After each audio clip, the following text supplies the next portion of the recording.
ฮะสบายดีพี่น้องบอกไปขออีกทีหนึ่ง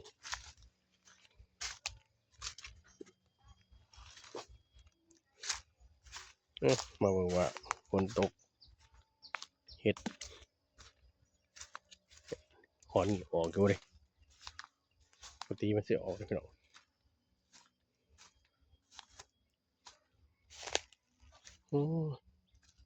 ออกไม่น้อยเห็นคนห้อยคนเอานี่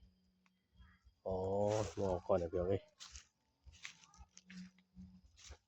อ๋อ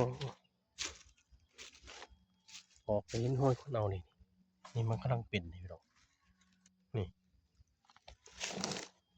นี่นี่กำลังเป็นกำลังขึ้น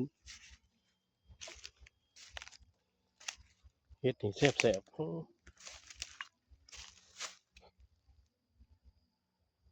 บได้เห็ดนี่พี่น้องเพราะเห็ดมันเกิดจากธรรมชาติเห็ดเกิดจากธรรมชาติโอ้เขาหาเอาดวงนี่พี่เขาหาเอาดวงก็จอหลวงนี่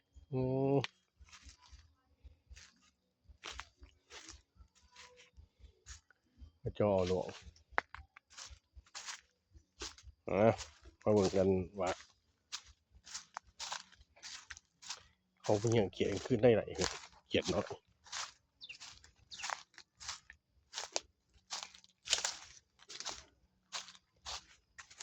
กลางเว้นกับคุดเขียดกลางคืนเงี้ยงเขียด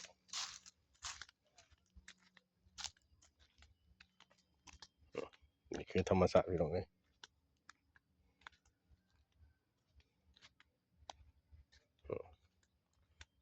งามผลเนี่ยโอ้น้ำลายขนาดพี่น้องเลยนี่น้ำลายแต่น้ำปลากระไร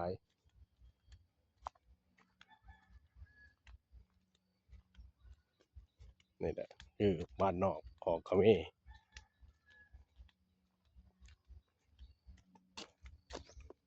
ยามแรกเพราะว่าดินแตกเกิบนี่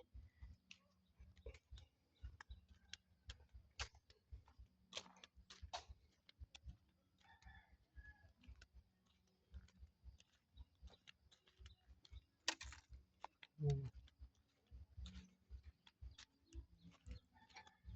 อ้เขาใส่มาเลยจกโอ้ปิดหน่อยเด็ดน้ำเลยนี่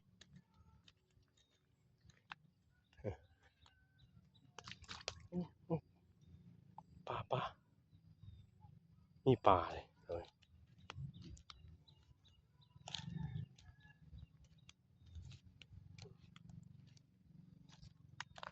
นี่ปลาพี่น้องนี่มันสนุก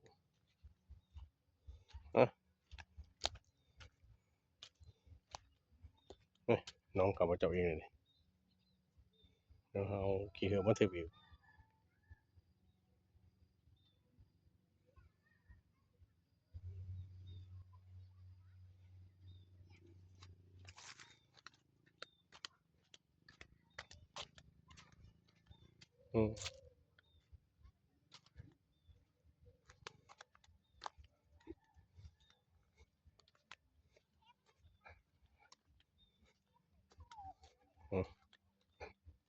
คนก็ควัดใหม่บุตกหนาฝนเนี่ยมันควัดเนี่ยโอ้เดี๋ยวขัดกันมันควัดใหม่นี่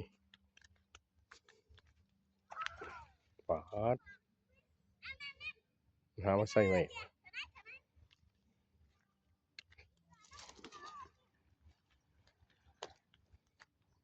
โอ้ยเห็นปลาพอกอยู่คุณสูเห็นว่าปลาพอกอ่ะเฮ้เฮ้โอ้เด็ดบักตลาดพุ่นวะโอ้ยระวังเฮ้ระวังไงไม่แท่งก้นเด้อเฮ้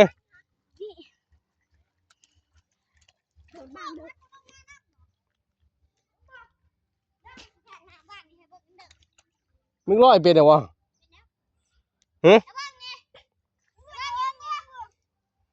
อ่านี่เพิ่นเราเขาเล่นมาตลาดสมัยก่อนเด็กหน่อยโอ้ปลาหูนปลาบ่อนเฮ้ย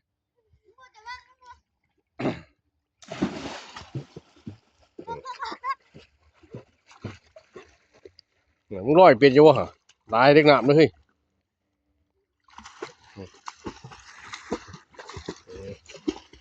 เนี่ยตอนนั้นหน่อยเขาว่า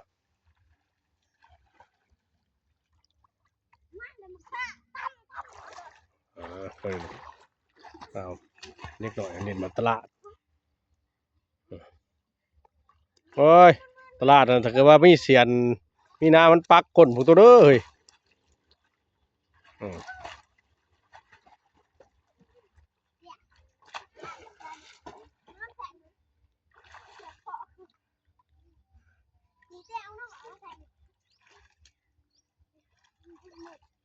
เออตามภาษาเด็กหน่อยเนี่ยอืม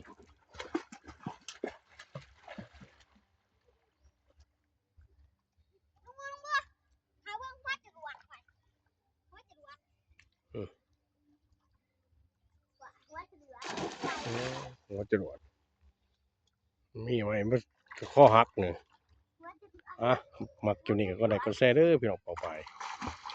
ในเพจคำบูท่องอินใน YouTube กับคำบูวันหน้าพี่น้องเป่าไปกดไลค์กดแชร์กดติดตามเล่นตามภาษาเด็กหน่อย